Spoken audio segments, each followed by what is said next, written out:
That's all that you are doing. Whatever is put in like a tape recorder, you are repeating everything that is there. Put in there, that's all. You see that. How can you see? You have never seen anything in your life, right? Never.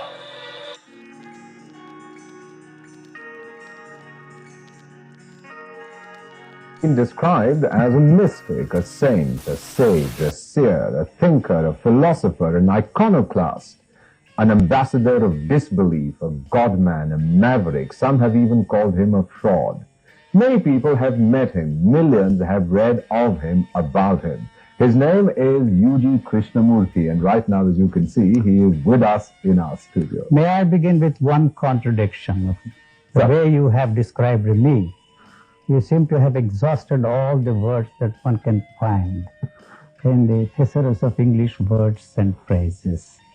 You have omitted two things to describe me, and that is how I would describe myself. I am just a regular guy, just an ordinary man. Well, a regular guy, an ordinary man, that's something that we'll find out at the end of this conversation and make our own judgments about it. So may I begin with a personal question about yourself, your education and your childhood? Very rarely I go into that subject of my story,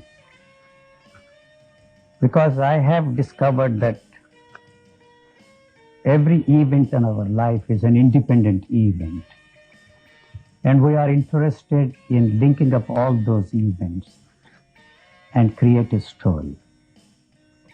And what I have come into is something which has destroyed the chance of linking up all these events, putting them together and create a story of my life. There is another thing I want to emphasize, and that is, I have no way of knowing what is here.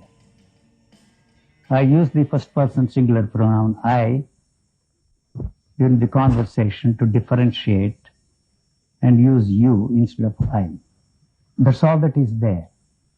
There is no I, there is no center, there is no self, there is nothing there, no entity and no mind. So I have the great difficulty of looking back and tell you something about my life and the life story. And that every time I find myself in such a situation like this, they always ask me the question, tell us something about your past. My difficulty is that where I am and what I was are two different things. There is no way I can link them up and tell you that was the story of my life before whatever happened to me happened. But anyway, to answer your question, I must tell you that I am sort of actually a dropout. A dropout. I did my master's in philosophy and studied psychology as a subsidiary or whatever they call it.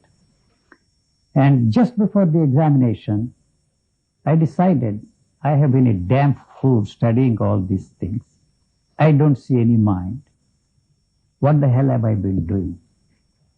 And secondly, at that time, I inherited a lot of money from my grandparents. I said to myself, I'm going to go and challenge my professor of psychology in the University of Madras and ask him this question. Is there any such thing as mind? So I went up to him and asked him the question, is there a mind? And what the hell have I been doing these 3 years studying what you call psychology, the study of mental life? I don't see any mind here. I have learned precious little from either secular or spiritual teachers in my life, but only this man impressed me very much because he gave me a very practical answer to my very persistent and insistent question, is there any mind there? He said, do you want your degree? If you want, write everything that you have memorized from the books, you will get a degree. If you don't want, it's too bad. You have completed your course, please write something and you will get a degree. And then I told him, I have come into a lot of wealth. I was born with a silver spoon in my mouth. my income is 4 times that of your income. I don't see any reason, any point in continuing my studies. And I walked out. Mr. And Krishnamurti, since then I have been a dropout in every area of life, in every sphere of human activity. well, I'm not quite sure whether we'll take that at its face value. But Mr. Krishnamurti was actively involved with the Theosophical Society of India in his youth. Perhaps he'd care to tell us about Oh, that? sure. You see, the Theosophy and the Theosophical Society played a very important part in my formative years, whatever that word formative years means. I was born into a Theosophical family. My grandfather knew Blavatsky and all called the founders of the Theosophical Society. And he knew all the second generation and third generation leaders of the Theosophical Society.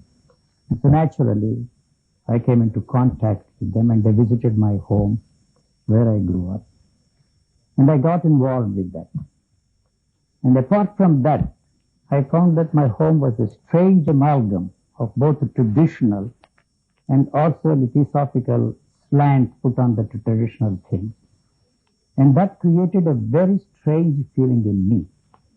And one of the objects of the Theosophical Society is to create a universal brotherhood, the distinction of caste, creed, color, and sex. That's the first object of the Theosophical Society. But when my grandparents and I visited the Theosophical Society, I found that the Brahmins had a separate section where the non-Brahmins were not allowed to eat. And that hit me so strong. What is it that's going on here? Here you say to create a universal brotherhood without distinction of caste, creed, and color. And here is a man who has been so closely associated with the Theosophical Society, not only has his lunches and dinners in a private section solely for Brahmins, and he also dragged me to join him there. And that set me thinking, what is this? There is something funny. And also I grew up in an atmosphere where I was surrounded by sages, saints, and saviors of mankind. I lived with masterminds. I lived with murderers, thieves, con men, name it. And yet that created a tremendous impact on me. And I very strongly felt there is something wrong in the whole business. I did not at that time use the word dichotomy. At the same time, I did not call them hypocrites. I told myself, after all, they are what they are, and they don't know what they are doing. So why is there this dichotomy? What they believe and what they do. What they preach and how they live. So this created a tremendous interest in me to find out by myself what is wrong here. Something is wrong with these people, and their teachings are false. If the teachings are false, the teachers also must be false. And the teachers that are there around me, claimants to whatever you want to call it, enlightenment, sagehood, saintliness, and all that kind of a thing, it doesn't operate in their lives. They are not even human. The inhuman quality was all that I could see in them, but I never called them hypocrites.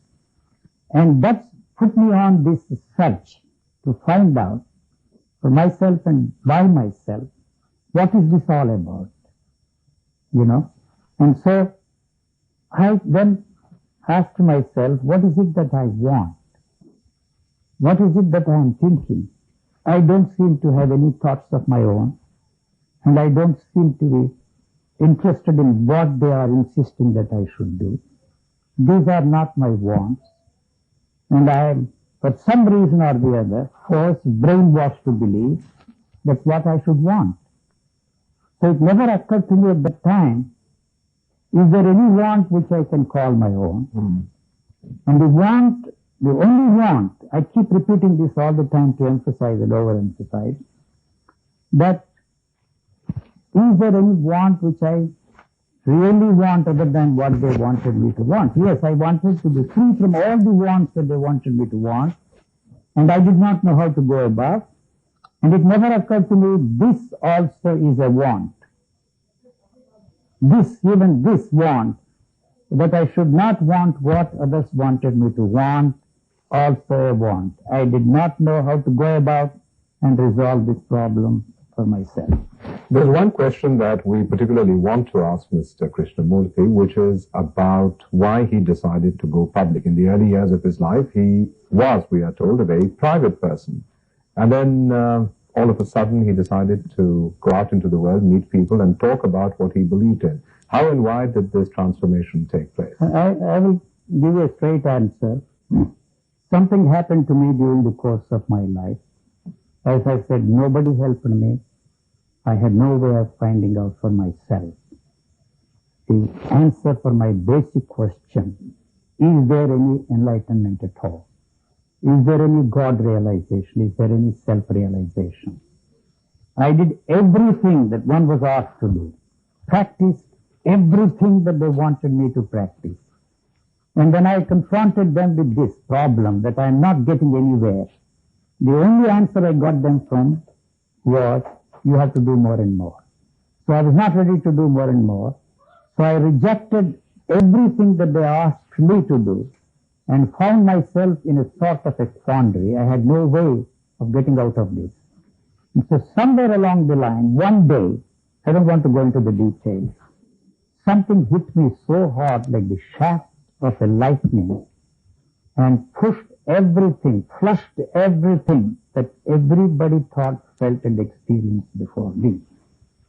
What I was left with, I did not know. I can say that some event in my life, like any other event in my life, occurred in my 49th year. That's only for purposes of chronological understanding of the events in life. But that, as I see, cannot be of any significance in my life, because I have no way of knowing what happened to me, whether anything happened to me, and I have no way of finding out what is it that I am left with.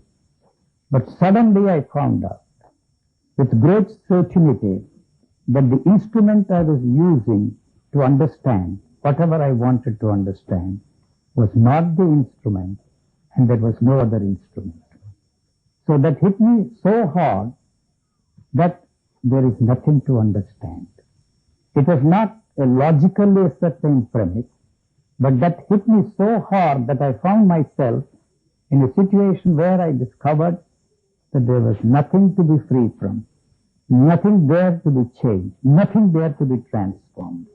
What I left with was only the physical organism with an extraordinary intelligence of its own, which was not interested in learning anything or knowing anything from what culture was trying to impose on this living organism. So I saw no mystical content to whatever happened to me, no religious content to whatever happened to me. So when people started coming to see me, I tried to put across in my own way whatever happened to me. And naturally, all those who came to see me were religious buffs of all shapes, sizes, and colors. And they were all spiritual aspirants, despite the fact that I asserted over and over again that whatever they are interested in is really the thing that they are not going to get. The conmen, the thieves, the murderers have as much a chance, if not a better chance, than all these spiritual aspirants put together. That statement of mine was so revolting to them, many of them decided to ignore me. But that doesn't matter. As I said, thousands of people have crossed the portals of my residences here in India, United States, Switzerland, and lately. Let me complete it. So then I decided that there is no way they can understand what I am trying to put across. So that's all that they can do, to interpret and translate whatever I am saying.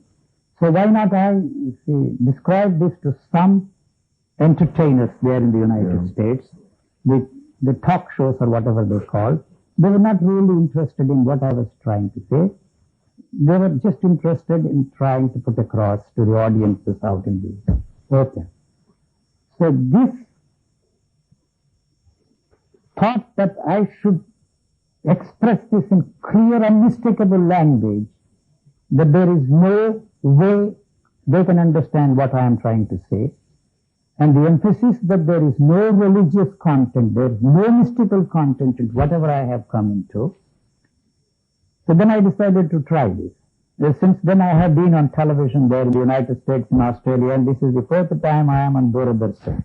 We described you a little while ago, and you have been described as so many things, as a sage, a seer, a mystic, a philosopher, a thinker, an ambassador of disbelief, etc., etc. Which one is the real you? Who are you? When you look into the mirror, who looks back at you? I don't recognize what I am looking at. If somebody asks, I never ask myself, who is it that is there in the mirror? And you will be surprised at how many photos I have in my collection there, because every time they take a photo, they send it to me. And as a rule, I reject all the photos with a smile, because I never smile at myself in a mirror. I don't arrange any particular angle to look different from what I actually am.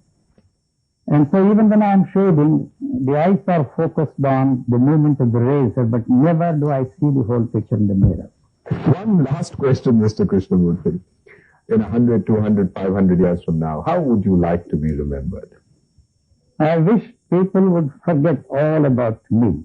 I tell very often, when the time comes for them to burn this body, I don't know when I will die, and I'm not interested, you should burn all the memories you have of me along with this body. That would be the greatest service that you could do to your friend. And if at the end of this conversation you're as baffled as I am about who U.G Krishnamurti really is, well, that's the way it was meant to be. Thank you very much, Mr. Krishnamurti, for being with us in our studios. We've enjoyed having you.